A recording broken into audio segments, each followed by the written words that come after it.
राधे कृष्ण आप सभी को। आइए आज हम सुनेंगे पुरुषोत्तम मास महात्म्य कथा अध्याय 6। आइए प्रारंभ करते हैं। ओम श्री गणेशाय नमः। ओम नमो भगवते वासुदेवाय। नारद जी बोले, भगवान गोलोक में जाकर क्या करते हैं? हे पाप रहित, मुझ श्रोता के ऊपर कृपा करके कहिए।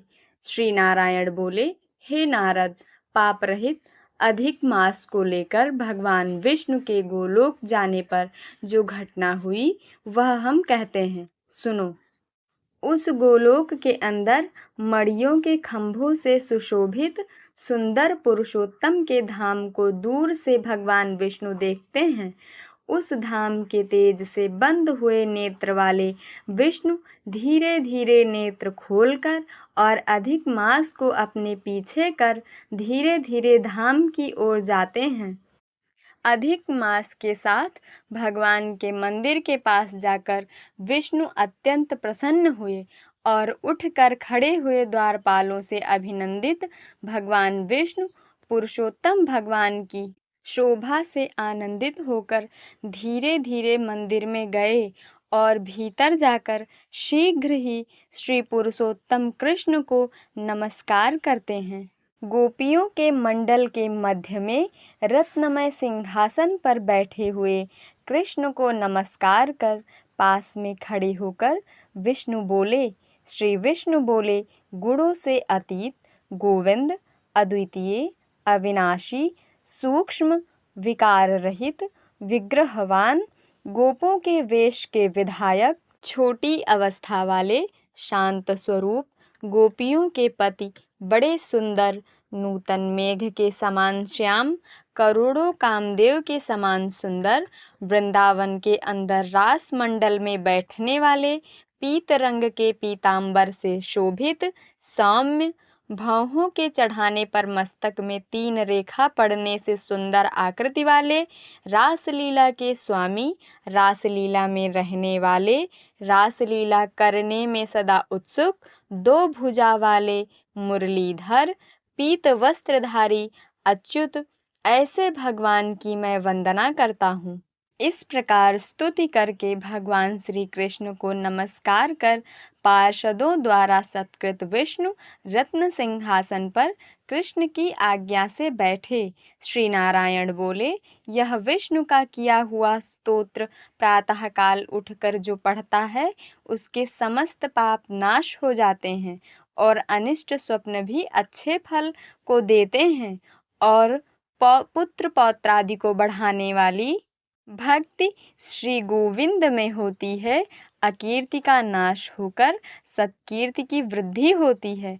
भगवान विष्णु बैठ गए और कृष्ण के आगे कांपते हुए अधिक मास को कृष्ण के चरण कमलों में नमन कराते हैं। तब श्री कृष्ण ने विष्णु से पूछा कि यह कौन है, कहाँ से यहाँ आया है, क्यों रोता है? इस गोलोक में तो कोई भी दुख भागी होता नहीं है। इस गोलोक में रहने वाले तो सर्वदा आनंद में मग्न रहते हैं। ये लोग तो स्वप्न में भी दुष्ट वार्ता या दुख भरा समाचार सुनते ही नहीं हैं। अतः हे विष्णु, यह क्यों कांपता है और आंखों से आंसू बहाता दुखित हमारे सम्मुख किस लिए खड़ा है?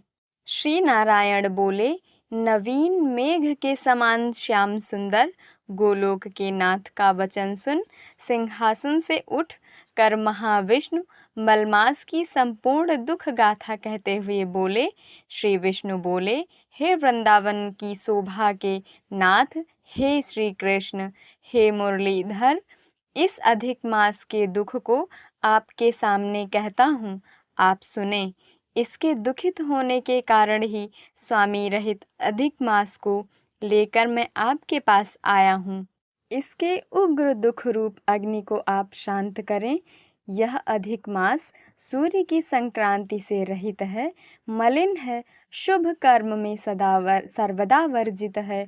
स्वामी रहित मास में स्नान आदि नहीं करना चाहिए, ऐसा कहकर वनस्पति आदिकों ने इसका निरादर किया है।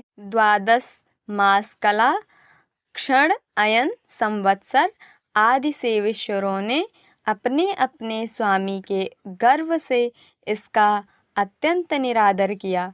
इसी दुखाग्नि से जला हुआ यह मरने के लिए तैयार हुआ।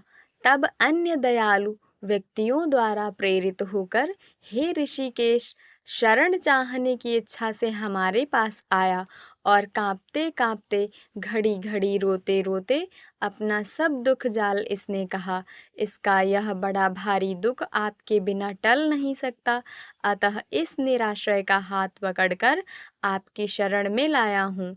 दूसरों का दुख आप सहन नहीं कर सकते हैं, ऐसा वेद जानने वाले लोग कहते हैं।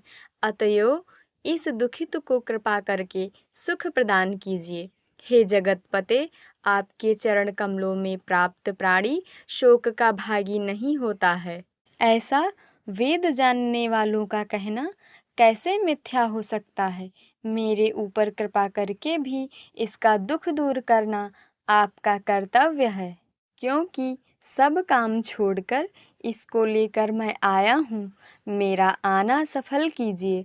बारंबार स्वामी के सामने कभी भी कोई विषय न कहना चाहिए, ऐसी नीति के जानने वाले बड़े बड़े पंडित सर्वदा कहा करते हैं। इस प्रकार अधिक मास का सब दुख भगवान कृष्ण से कहकर श्री हरि श्री कृष्ण के मुख कमल की ओर देखते हुए श्री कृष्ण के पास ही हाथ जोड़कर खड़े हो गए। ऋषि लोग बोले, हे सूत जी, आप दाताओं में श्रेष्ठ हैं। आपकी दीर्घायु हो, जिससे हम लोग आपके मुख से भगवान की लीला के कथा रूप अमृत का पान करते रहें। हे सूत जी, गोलोकवासी भगवान श्री कृष्ण ने श्री विष्णु के प्रति फिर क्या कहा और क्या किया इत्यादि लोकोपकारक श्री विष्णु और श्री कृष्ण का संवाद सब आप हम लोगों से कहिए। परम भगवत भक्त नारद ने नारायण से क्या पूछा, हे सूत जी, इसको आप इस समय हम लोगों से कहिए। नारद के प्रति कहा हुआ भगवान का वचन तपस्वियों के लिए परम औषधि है। ओम तत्सत। बोलो पुरुषोत्तम भगवान श्री कृष्ण की जय। बोलो जय जय श्री लक्ष्मी नारायण। बोलो जय जय श्री सीताराम। सियावर रामचंद्र की जय। उमापति महादेव की जय। बोलो बजरंग बली की जय। बोलो भाई सब संतन की जय। बोलो भाई सब भक्तन की जय। ओम नमः पार्वती पतये। हर हर महादेव। जय जय श्री राधे। जय जय श्री राधे। आज की कथा यहीं पर पूर्ण होती है। हम मिलेंगे अगले अध्याय में। अधिक मास में आप जो भी करते हैं उसका फल अधिक ही मिलता है, तो आप हमारी कथा सुनते रहिए। और आपकी कथा सुनने में डिस्टर्ब ना हो, इसलिए आज हम डिस्क्रिप्शन बॉक्स में लिंक देंगे ब्लूटूथ का और हेडफोन्स का। आप उसमें से जो आपको पसंद आए वहाँ से आप बाय कर सकते हैं। ये लिंक आपको डिस्क्रिप्शन में दिया रहेगा और कमेंट बॉक्स में दिया रहेगा। आप वहाँ से आराम से ब्लूटूथ खरीदें और बैठ के आराम से बड़े प्रेम और भक्ति के साथ भगवान की कथा सुने। आज के लिए इतना ही। राधे कृष्ण।